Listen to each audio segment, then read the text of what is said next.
Good morning, it's Lauren Lockman from the Tanglewood Wellness Center in Costa Rica. I've been asked this morning to talk a little bit about what happens after the fast. We've spoken a lot about the fasting process and about what your body is doing and how to create the highest level of health, but I've also mentioned to you that until you've experienced something, you can't really know what's possible. So, very valid question this morning is, what are we going to experience after we're done? Here we spent all this time investing in getting our body as clean and well-functioning as possible. What are we going to notice? What's going to be different for us? And first of all, I think you guys all know, but for anybody watching, remember that it can be up to 6 weeks after you complete the fasting and refeeding process before you get to 100%, right? So, you're on your 4th day of refeeding, you're probably not yet feeling all the benefits of the process. 4 days into refeeding, in the morning of the 4th day, not likely. And in fact, you're also on their 4th day and are still feeling weak and tired because of what's going on for you. That almost certainly will change significantly by the time you're finished here, but it's still going to be another 6 weeks before you see the significant changes that are possible. So what kinds of things are going to happen for you? Well, everything. So really what we're talking about is a complete shift in your system. Now, we're looking at something that the bioimpedance analyzer gives us, which may be a bit of a silly concept, called metabolic age. And it will show for some of you a significant decrease. For some people from maybe older than they really are down to much younger than they really are, as the body gets clean and breaks down excess fat and so forth. And that I'm sure is in no way accurate of anything. It's an interesting idea, but I don't know that anybody here really has any part of their being is 12 or 14 years old, which the machine is saying is true for some of us. However, it's a symbol, it's symbolic of what's happening, because what's true is that your body throughout the fast is pumping out high levels of human growth hormone. And human growth hormone is called the youthing hormone. Now, you can take human growth hormone supplements, but they're very expensive, and like anything else, when we try to manipulate the body from outside, we usually don't get it right. So I promise you there are negative impacts if you're not taking what's appropriate for your body. I wouldn't recommend anybody take human growth hormone supplements, or as most of you probably know, any supplements at all. But the good news is that when you're fasting, your virtually infinitely intelligent body knows exactly what it needs to do for maximum benefit. And so when I talk about people getting younger as a result of fasting, this is literal. I mean, you are literally growing younger through the process. How much younger, of course, is going to be relative. You're 23, and he's much older than that. So while your real physiological age may decrease by 5 or 6 or 8 years, his could be as much as 2 or more decades. It could be 20 years or more, depending on the length of the fast, right? And what's happening in the body. It's all going to be relative to the age of the body. What does that mean? Well, now, again, at 23, you had some issues, and that's why you're here in the first place. But many of the things that tend to start to break down with time, you probably hadn't experienced yet at 23. Most 23-year-olds can take a lot for granted, including the way their joints work and so forth. Most people, by the time they're 50, 60, 70, are experiencing some issues with some of those things. So for anybody that's older, you're likely to see a dramatic improvement in your ease of movement as your joints become more flexible, more open. Your body becomes more open. I mean, we talk about flexibility. You typically gain flexibility without yoga just by getting your body hydrated. Because as we've talked about before, hydrated tissues are flexible tissues. So if we were to just look at the hydration piece, which doesn't change dramatically while you're fasting, but which fasting alone seems to be capable of creating the conditions so that you can actually become fully hydrated. Well, what does that mean? Well, eyesight improves for virtually everybody. Now again, how was your eyesight before you started? Perfect. Not perfect. Well, it's very possibly going to become perfect. Now, most of you have probably experienced that your senses have become much more acute during the process. Is that true? Have you noticed that? Sense of smell, hearing, etc. Can be a bit frustrating at times because you can't control the environment around you, and you're experiencing those things in a way that you normally don't. But we see permanent improvement in senses for many people. And so I think I mentioned to you before, I had a client whose claim to fame was that he was, for over 20 years, a member of the loudest rock and roll band in his city. That was their claim to fame. And he had lost a significant amount of his hearing because he'd been playing this music for so many years. He got virtually all of that back as a result of fasting. I had a young man who had been abusing cocaine for several years and had completely lost his sense of smell, okay, which might be useful when you're fasting. In fact, in his case, it would have been because he and his father fasted with me together when we were still in the U.S. over the winter when the building was closed up. And I walked in the room one day and said, someone here needs to take a shower, because it was rank in that room, these two guys. But he completely regained his sense of smell in just 2 weeks' time. So anyone who's had any loss, vision, whatever, any of the senses, you're going to see dramatic improvement in those things. Again, flexibility. Anybody who's lost any height, which doesn't typically happen at 23, but typically does happen by 65, people begin shrinking as their discs compress. And they compress largely because they're losing water. They're losing water because the body is purposely taking water to make up for places it doesn't have enough, okay, as a result of long-term chronic dehydration. So as a result of that reversing, we're going to see all kinds of things shift, including regained height. We've talked about skin elasticity. Now again, the question was coming from our youngest guest here. And these are the kinds of things, your skin is probably still pretty elastic at 23, whereas much less so at 50-something, right? 56 or 65, or whatever it is. There's going to have been some loss for most people at those ages, not so much at 23. One of the things that virtually everyone is going to notice is there's going to be a dramatic shift in elimination, both kinds, both solid and liquid. So many of you came in normally waking up 1, 2, or more times every night to pee. And some people out there are telling you that's how it should be if you're drinking enough water. Absolutely not. Remember, again, let's go back to my test. What would you do if you were living in the tropical jungle? In the tropical jungle. So it's dark, and you're in the tropical jungle, and there's snakes and spiders and all kinds of critters out there. You can't see in the dark very well. You really want to get up and go try to pee somewhere in the middle of the night?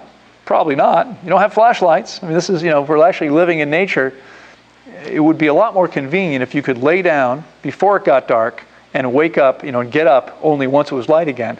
And you can, because when your system is clean and functioning properly, as long as you don't eat or drink just before bedtime, you will never need to wake up to pee. If you're waking up to pee at night, it means there's something going on. Either you're consuming liquid or wet foods late in the evening, or your body is cleansing something that is affecting your urinary tract in such a way your body says, let's get this out of here, something that's irritating the system, and so you're eliminating. And again, if you're eliminating voiding your bladder more than once per night and not drinking, then that's definitely because you're having something that's irritating your system, dumping into your bladder. Well, most of you are going to completely eliminate that stuff so that by the time you're done here, you will be able to sleep through the night.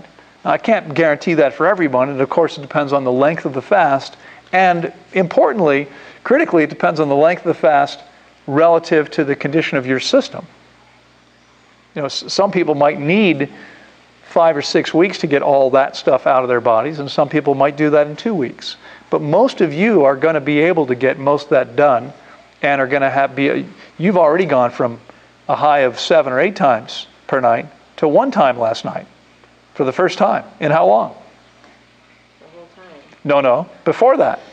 You were waking up before that too, before you came here, right?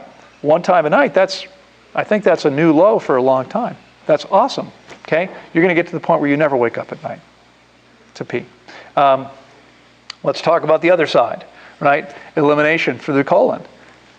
I know, having suffered with irritable bowel syndrome for 3 years, and I know there are many people out there dealing with similar conditions. For a lot of people, eliminating through the colon is not a pleasant experience. It's often painful, it's difficult, it's often time-consuming. Some people spend hours in the bathroom and don't do much, and you'd be shocked. I was just telling someone on the phone, a client I'm working with over the phone, how many people have told me over the last 20 years, oh, my elimination's perfectly fine, I have 2 bowel movements a week. Well, unless you're only eating twice a week, that's a problem, okay, because there should be a bowel movement for every meal. So 3 meals a day, 3 bowel movements a day. Most people don't do that. You guys are going to start doing that. If you're having 3 full meals a day, you will have 3 bowel movements a day. They will be quick, they will be painless, they will be clean, they will not be stinky. It's going to completely transform your experience. Now, if you have been in the habit of enjoying your 2 hours of alone time in the bathroom every day, you're not going to need to do that anymore. It's going to shift, because you're going to be done in like 2 minutes instead of 20 or 30, as some people require every time they go to have a bowel movement. It's going to be quick, painless, fast. You're going to spend a lot less money on toilet paper, unless you like to hang it from the trees, because you just won't need it anymore, because it's going to not be messy. It's going to be very clean. Again, this is assuming that you follow the program I'm going to give you. I'm going to send you out of here with. If you go back to eating other stuff, it's going to get messy and stinky and difficult all over again, okay? Because it's dependent on high water, high fiber content foods that we're designed to be eating. As long as you're consuming those things, and exclusively those things, you'll have no problem eliminating. Most of you are going to find that your more efficient than ever body needs less food than it did before. This is one of the reasons, by the way, that we ramp up your caloric intake slowly. Okay? Right? Slower than you'd like right now, I'm sure. But truthfully, you're not like feeling hungry all day, are you? You feel satisfied. And the thing is, you're eating almost nothing still, 4th day. Very little food. When we ramp it up slowly, we never force the metabolism to speed way up. You could go and eat 20 bananas at the next meal, but you would likely, you'd probably feel bad. And, if you kept doing that, you'd be forcing your body. If your body was able to. Now, not everyone's metabolism is able to ramp up, and what happens to those people? They gain weight. And these are all the folks who get taken down off some of the sites that are promoting eating a lot. If you post that, I gained a lot of weight, they'll just take you off the site. They don't want that on there.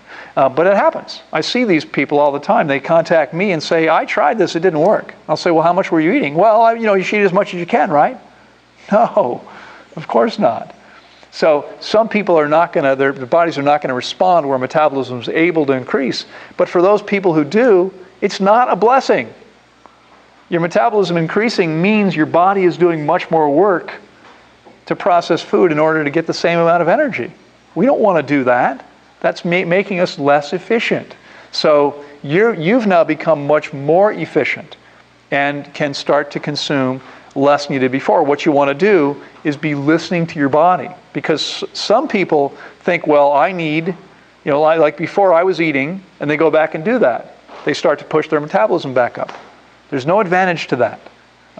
The only advantage to that is you can eat more if you like eating. But I think what you want to do is get to the point where you're super efficient, keep your body as clean as possible, because then you enjoy every meal much more. You enjoy every meal when your body is functioning as well as possible. You taste it. You actually, you have a completely different experience than when your body starts to become bogged down, as it happens for many people when they overeat. That's a significant piece. Anybody who had any issues with deficiencies, if you weren't able to get everything you needed easily from your food, if you're eating optimally now, you should have no problem at all, because your much more efficient system is going to easily get what it needs from the food. Optimal digestion means optimal absorption, which means optimal assimilation. Okay? So anything that was related to deficiencies, that's going to shift for you. Bottom line, I mean, you're going to be more flexible. I mentioned that. Bottom line, I think, is that you're going to find that your more efficient system is going to do everything better. So some people are going to find they're much more clear mentally. And I'm surprised. You know, I've been shocked at how often I now hear from people in their 20s that they're walking around with brain fog all the time. It used to be that happened later in life. It happens to most people, but it happens later on. Doesn't have to happen at all. I mean, you know, again, I'm an open book. I believe in transparency, so I'm not proud of it, but it is what it is. I spent most of my high school years stoned on marijuana. And by the time I was in college, I often had a hard time connecting the dots. I wasn't stupid, but there was all this brain fog in the way, or you know, brain smoke in my case, in the way. That completely cleared when I got my body clean. And you know, maybe if you guys have noticed, I'm often able to recall things.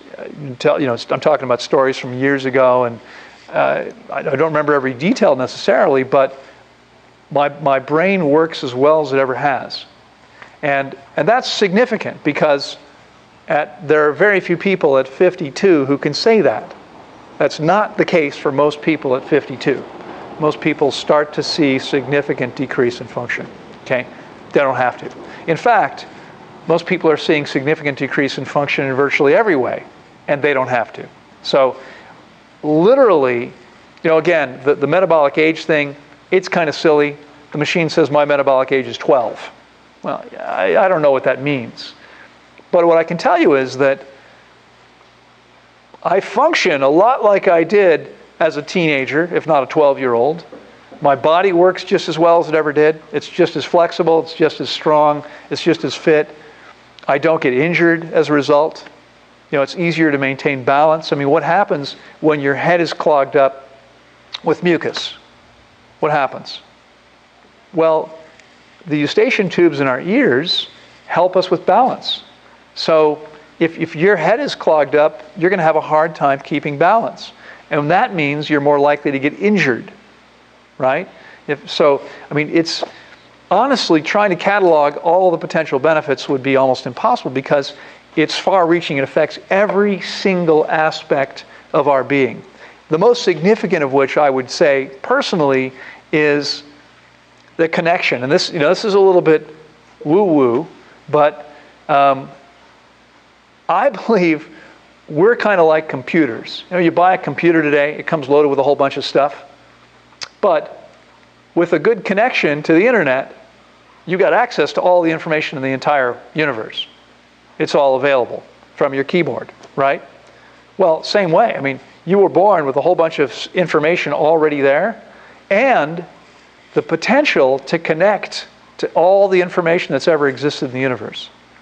But not very many of us are able to do that, because the connection's not very good, because we're not vibrating at the frequency we're designed to vibrate at.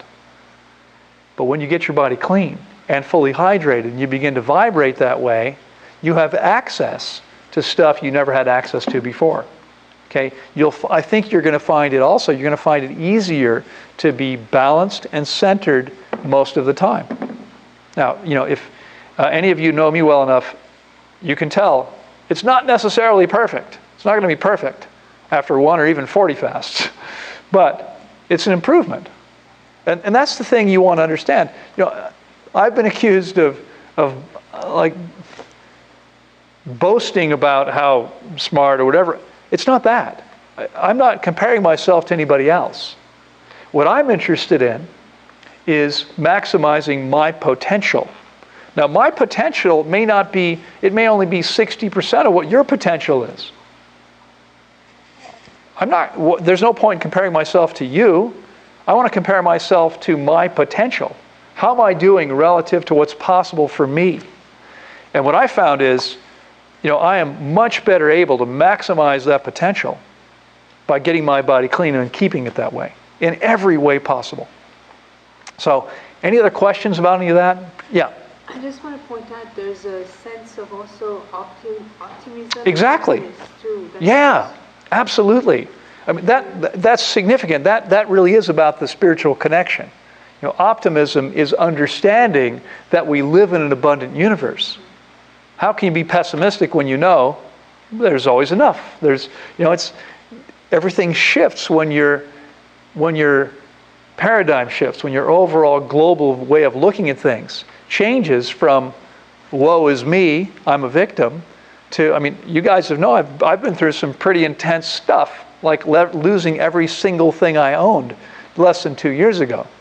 And yet, even at the time, I thought, all right, you know, this kind of sucks. Like, it's never fun to have the rug pulled out from under you. But at the same time, I realized almost immediately, I wonder what better things may be waiting for me, may be available to me now as a result of this.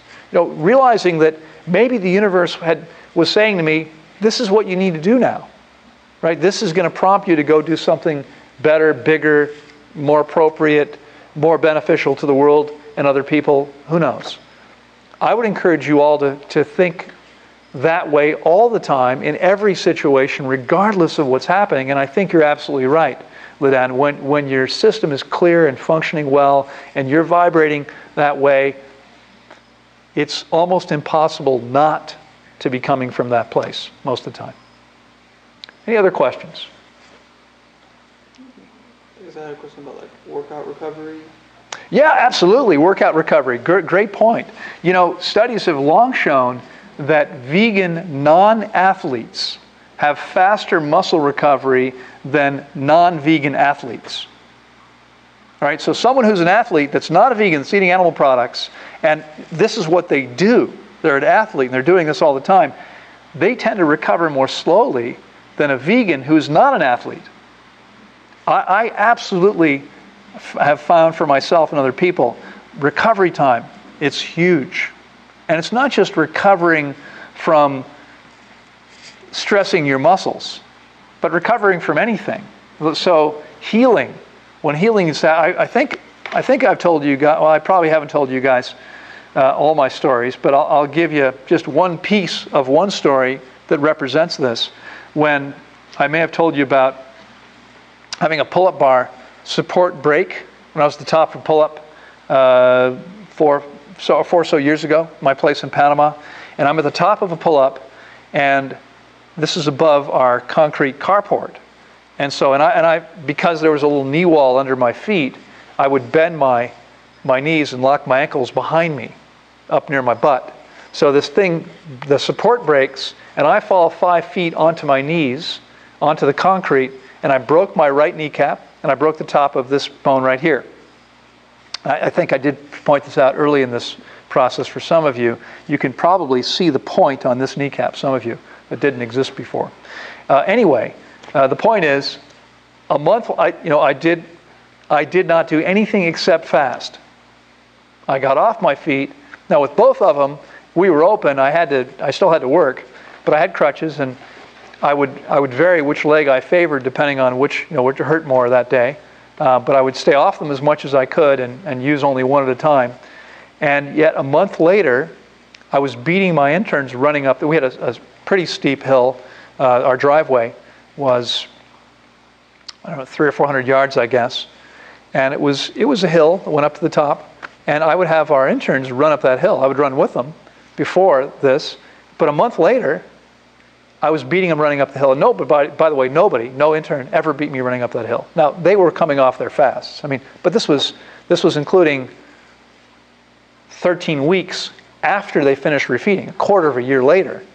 No intern ever beat me. And I'm not a runner. I'm just a guy with a clean system. So it recovered very quickly and was, yeah. Also, you mentioned something about that innate intuition, so that you know exactly, you're so in touch with your body that you know like what it needs, what to eat, things like that. Yeah, exactly. Well, again, I believe that each of us is born with perfect intuition, and it's always there, and it's always been available to us, but all the crap in our systems winds up disconnecting us, putting up a shield between us and actually receiving those messages clearly. And so most of us have not been getting those messages throughout our lives. And I mean, I think that's apparent given where we wind up, where you guys each wound up before coming here. You obviously weren't, you either weren't getting all the messages from your body or you weren't heeding them all. And it was exactly the same thing for me at your age, when I first got as sick as I did at 23. Now, nearly 30 years later, I'm not pretending it's perfect, but by simply listening to my body and never thinking, should I eat more of this or that? Simply listening to my body. When I actually do that, I do incredibly well consistently now for many, many years. Okay, I mean, I've been doing this now for 26 years and consistently works very well.